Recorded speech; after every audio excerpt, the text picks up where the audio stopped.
You're listening to The Voice of Russia in London. I'm Tom Spender.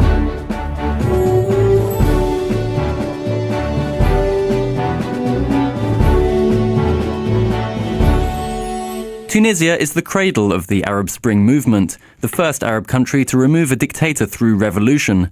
But it has been thrown into uncertainty after the assassination on February the 6th of Chokri Belaid, a prominent opposition politician. Belaid had criticised the ruling Islamist Ennahda party for apparent laxity towards militia groups which are accused of violence. So far, no one has claimed responsibility for the killing, which was followed by a general strike and protests. But it has highlighted deep divisions between secular and Islamist approaches, as well as issues of unemployment and poverty that could foster extremism. So, where does Tunisia go from here? Joining me in the studio to discuss this are Amira Mhadhbi, a Tunisian feminist activist and writer for Open Democracy, Mohamed Ali, director of the Islam Channel, and Dr. Mohamed-Salah Omri, a lecturer in modern Arabic literature at Oxford University. And on the phone from Tunisia, we have Dr. Wassim Daghrir, a professor of American Cultural Studies at the University of Sousse. So, I'd like to start by asking, is this a crisis for Tunisia? And if so, how deep is it? Dr. Mohamed-Salah Omri, perhaps we could start with you.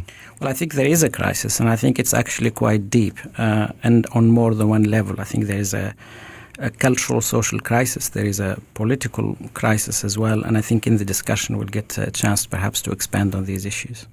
Mohamed Ali, is Tunisia in crisis? Well, definitely no one can deny that there is a deep crisis, but I think the real question is not touched upon it till now by any political party or political group. Amira Mhadhbi, what do you make of the situation in Tunisia? Well, it's definitely a crisis, but how deep, that depends on the take of it. How do you see it? From which point, from which level? Political, cultural, economical, that depends. But certainly there is a crisis. And Dr. Wassim Daghrir in Tunisia, how deep is this crisis? Well, it's very deep. I mean, there is indeed a very serious political crisis in Tunisia now. And besides, I would say, I don't know the terms you'll be using talking about the Tunisian revolution, but I would use the present perfect, and I would tell you that the Tunisian revolution is still going on, has been going on for 2 years, and is still going on, especially these days. All right. So the assassination of Chokri Belaid, nobody has yet come forward to claim responsibility for it. But what would whoever did kill Mr. Belaid hope to achieve by that? Amira Mhadhbi, what do you think? Well, actually, anyone who is annoyed by the speech of Mohamed Belaid, because he's known of being a strong opponent, straight. He didn't fear anyone. So those annoyed by his speech, but by what he can reveal. Mohamed Ali, what do you think? Who killed Chokri Belaid? Well, till now, nobody, as you said, came forward to say who killed Chokri Belaid. This is something a bit strange to Tunisian culture. We have previously now, last 60, 70 years history, only 2 assassinations. But we don't know yet who killed him. Dr. Mohamed-Salah Omri, who is the speculation kind of targeting really about this killing? The issue with Chokri Belaid is he had I'm sad to say, he had as many enemies as people who really liked what he stood for. In terms of the assassination itself, I think it perhaps it has at least a dual purpose. One of them is, I think Chokri himself was so important that I think somehow it could be understood as targeting him specifically to silence what his voice and what he stood for, and particularly what he would have become in the future. And we probably can come back to that discussion. The other element, I think, it also targets the situation as such, to throw a stone that, in a sense, stirred all sorts of antagonisms, and the result is right there. This crisis, so this killing, I think, served both purposes so far. But who would be interested in doing such a thing? perhaps sometimes we could take them separately. One of them, who would be interested in killing Chokri Belaid, is one thing. Who would be interested in throwing Tunisia in this turmoil could be something else. They may be the same thing, but they could be thought of separately too. And I think that's extremely important.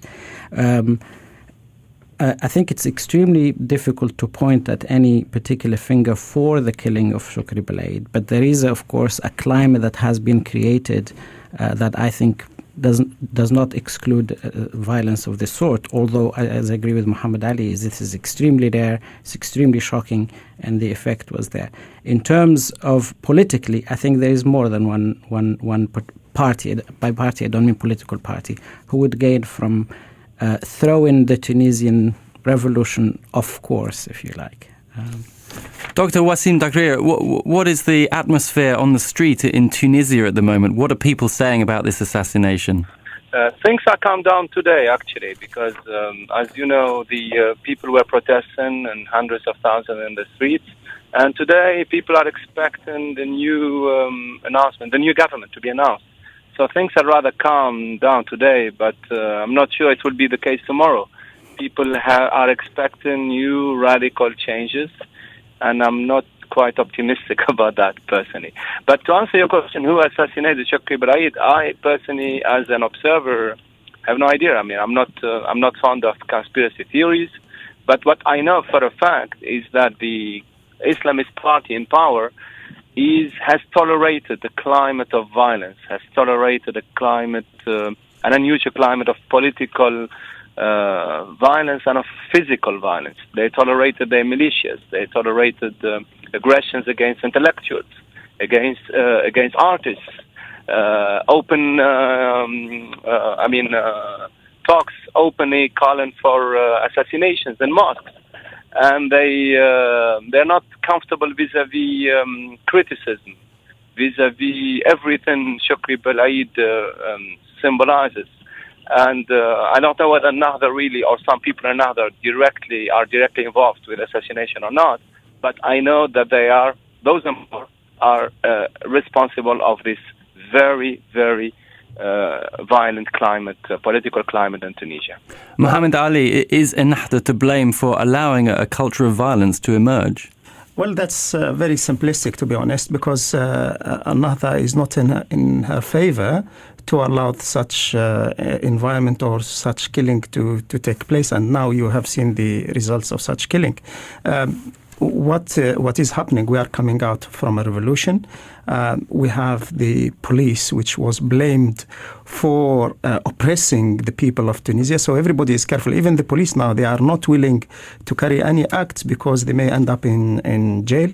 We can't talk about Ennahda because there are three political parties in power. So there is a coalition. Singling out Ennahda I don't think that's scientifically fair.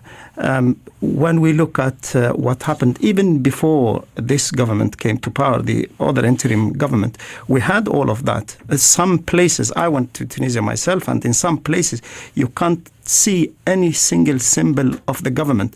No army, no police, no guards, none at all. So this is a post-revolution, and we have to expect that. We want to get out of it as quick as possible, but I think blaming and putting the finger of blame, I don't think is going to be healthy for the future as well.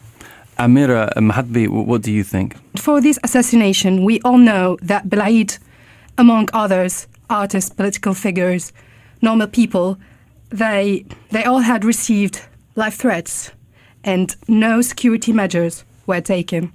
And this is the government's responsibility. You're listening to The Voice of Russia in London. I'm Tom Spender, and we're discussing the crisis in Tunisia. Joining me in the studio are Amira Mhadhbi, a Tunisian feminist activist and writer, Mohamed Ali, director of the Islam Channel, and Dr. Mohamed-Salah Omri, a lecturer at Oxford University. And over the phone from Tunisia, we have Dr. Wassim Daghrir, a professor of American Cultural Studies.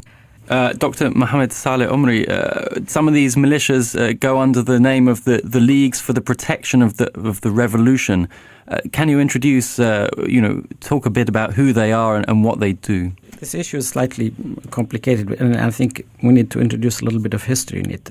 So the very first days of the revolution, as Mohamed Ali was saying, there was no central security, so people organized themselves in leagues to protect the revolution. It was fine and well.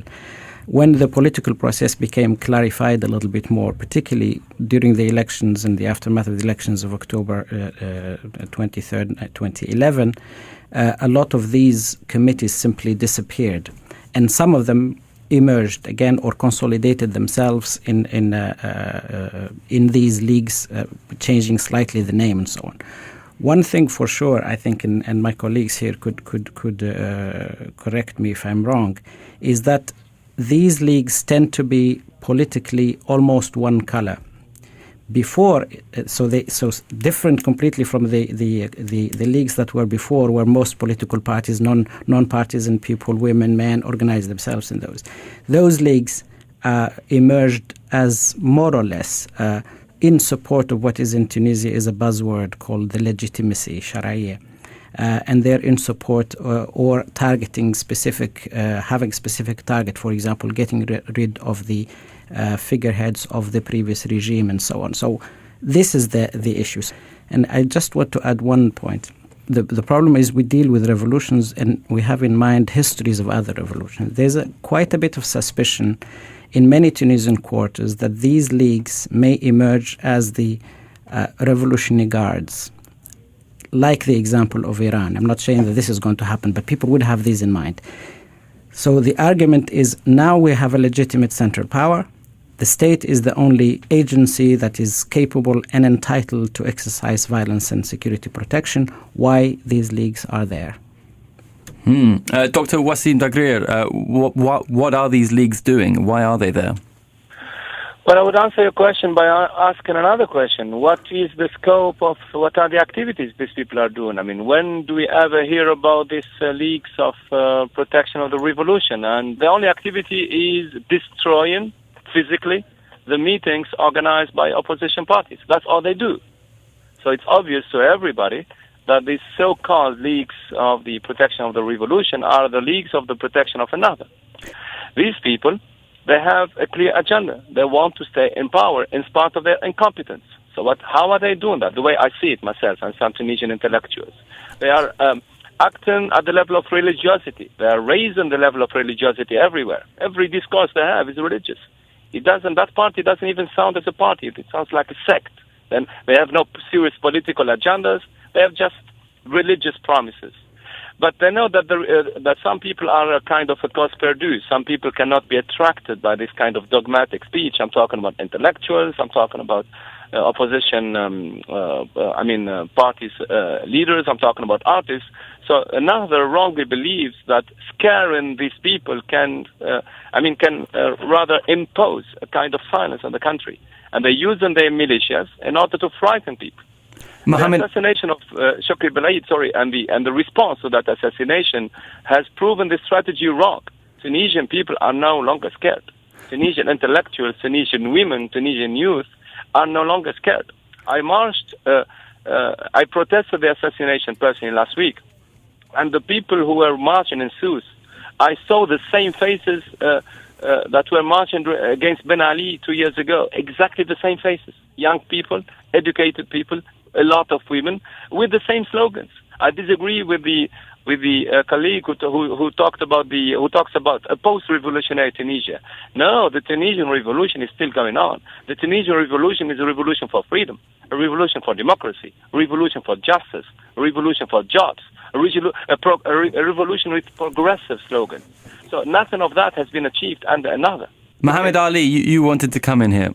When you come back to the leagues of the protection of the revolution, I agree with him that the revolution is still work in progress, but he has to know that after 14th of January, when the president left the country, every single political movement, including the trade unions and including another as well, they agreed to the government and they supported the interim government, which is part of the old regime. And it is only these people who are the leagues of the protection of revolution. The strongest movement now is the old guards, is the old regime. The old regime are wanting and willing and organizing themselves with the clear-cut support of France to come back to power. And Chokri Belaid was against them. And this points the finger towards someone. And Chokri Belaid was opposed to the return of these people, and we have recordings of him saying so. So this is I think my friend is mixing the issues here. I think when he talks about they only do violence, most of the offices burnt and the branches burnt of any political party are the branches of another. Are you telling me that those who are violent groups and supporters of another, they burn the offices of another? That's what I'm saying. Yes, the security is not at its best in Tunisia, and this is something we have to work towards. Amira Mhadhbi, is Dr. Daghrir right? Is there a head of steam building up against the governing party and its lack of progressive ideas? Well, of course, yes. And I come to the point to burning the branches of another that expresses the rage of people against another, because actually... So the violence is from all sides? Well, I'm not... we have different violences. When we come to political assassination... Violence is violence. Yeah, okay. Assassination is a side. Assassination. Political assassination is the ultimate form of violence, and which starts a new era. And actually, I'm not saying that another Rashid Ghannouchi killed or used his gun to kill Chokri Belaid or whoever. I'm not saying that, but I'm saying that the government and another party is responsible, and I know I assume my responsibility upon that. Dr. Mohamed-Salah Omri, are we heading towards a confrontation of forces in Tunisia, and how is it going to play out, in your opinion? I've been watching an increasingly polarized situation, and I think that the honeymoon that was in the first 6 months of the revolution, where everybody was friends and had the same aims, was gone during the elections, then after the elections. But there are polarization. I think now we're perhaps at the peak of polarization. I hope I will be proven right, because if the peak is worse, then we're in a different ball game. I'm saying we're at the peak of polarization because, as the funeral of Chokri Belaid, for example, was an example, it was extremely politicized event. It was attended by one side only. The government was absolutely nowhere to be seen. The ruling party was nowhere to be seen. There is a situation in which even the ruling government absolutely cannot get in. So, in other words, the funeral of Chokri Belaid was an expression of a complete independence of a popular movement from the state apparatus. Along with that, and they could draw these hundreds of thousands, along with that, there is an extremely, still very popular and strong in terms of literally in control of the arm of the state, and also popular in many levels. And these two camps don't talk to each other, and the only language now is either settled by demonstrations and counter-demonstrations, or settled, hopefully not, in increasingly more violent ways. But that polarization is a bad omens. How much do you think that this is similar to what we see in other countries, for example, Egypt, where you have a very strong polarization between different forces? And how does the situation in Tunisia fit into the wider regional dynamic, do you think? I see them as different. They emerge differently, develop differently, and now I think they're different. They're a little bit becoming alike in the sense that the opposition in Egypt is becoming more assertive and stronger, but it wasn't the case. In Tunisia, and this has to do with the political history and the cultural history of Tunisia, there has always been two things: very strong institutions. And by that I mean political, cultural, trade unions, and so on. This is not the case with Egypt. And there has always been a very strong progressive content of those institutions. I don't want to call it secular, that I said progressive content. And that led to the fact that the game has never been over in Tunisia. Whatever the elections or whatever happened, it never was decisive that one side won it. And this is why I think the game is still on in Tunisia, and that is why I think it's different in Egypt.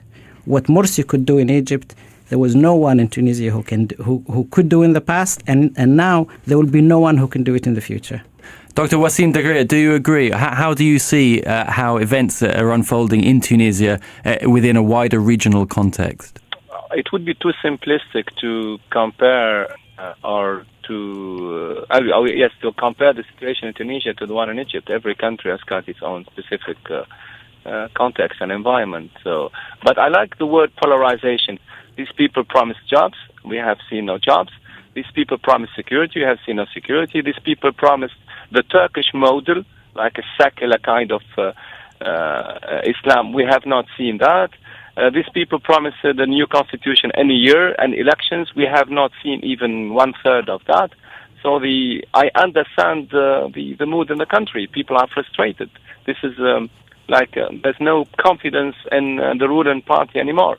So, but at the same time, we have a minority of Tunisians who are faithful towards another. I mean, to them, they support another, whether rightly or not. They are supportive of another because to them, another equals Islam. That's how these people believe, and they see attacks on another as attacks on Islam. So you see how the propaganda used by the Islamists in Tunisia has led us to. So I believe that another is the cause of this polarization in Tunisia, not simply because of its message, not simply because of its focus on religiosity, but mainly because of its incompetence. And there is nothing another could gain from what is happening in Tunisia today. Absolutely nothing.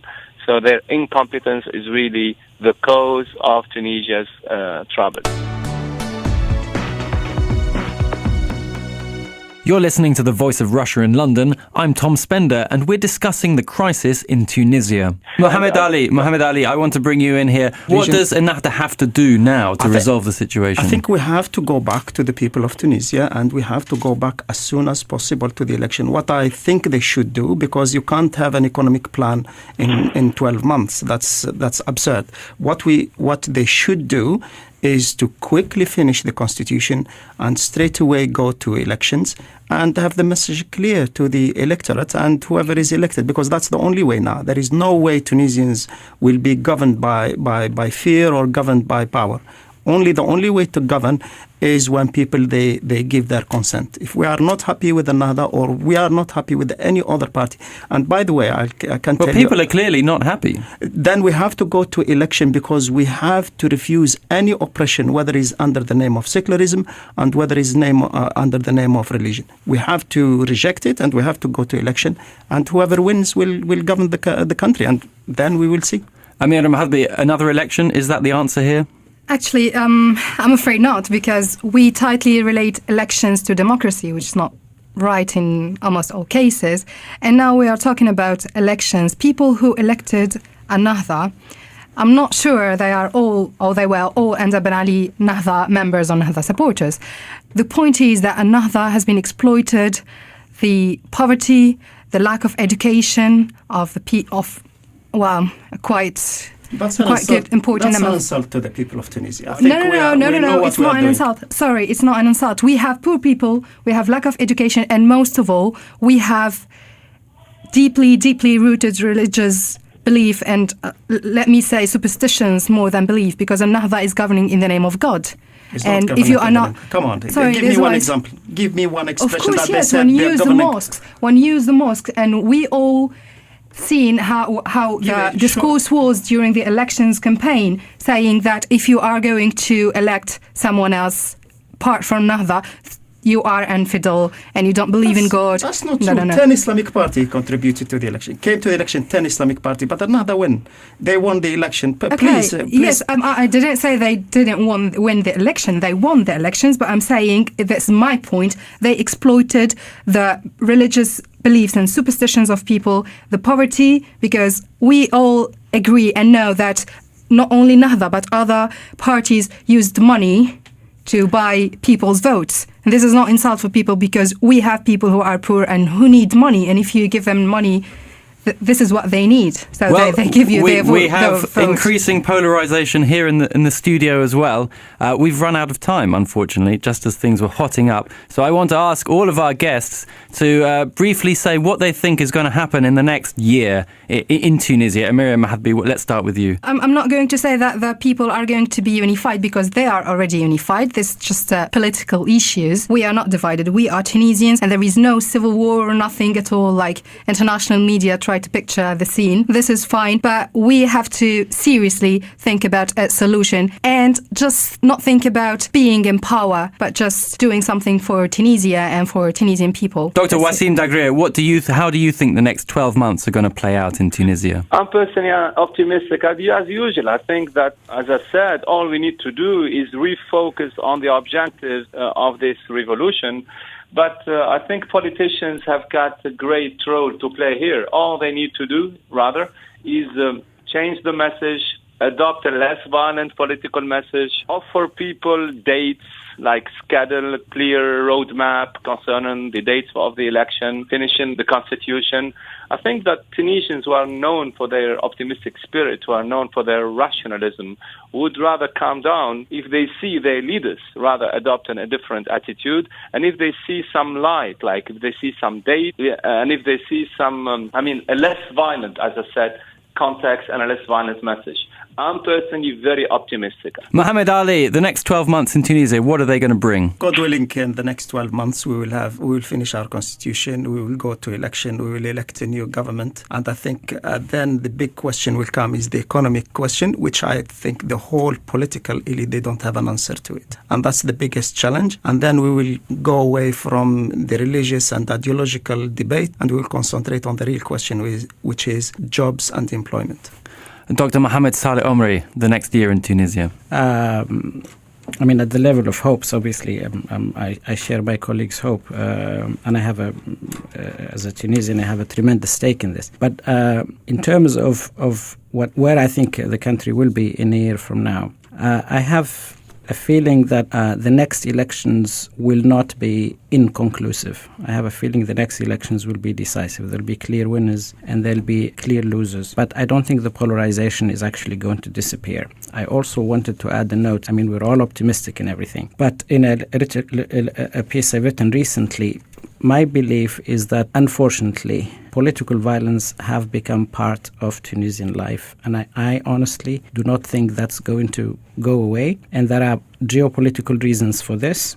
And there are reasons within the Tunisian polity to this. I think, for example, one prediction I make very clearly, I think Ennahda will be split. And I think there'll be a radical Islamism in Tunisia that perhaps will put in doubt the process of elections, but I'm hoping the society will pull together, including the parts of Ennahda that will go in this project and defeat that project, I hope. I'd like to thank my guests, Amira Mhadhbi, a Tunisian feminist activist and writer for Open Democracy, Mohamed Ali, director of the Islam Channel, and Dr. Mohamed-Salah Omri, a lecturer in modern Arabic literature at Oxford University, and on the phone from Tunisia, Dr. Wassim Daghrir, Professor of American Cultural Studies at the University of Sousse.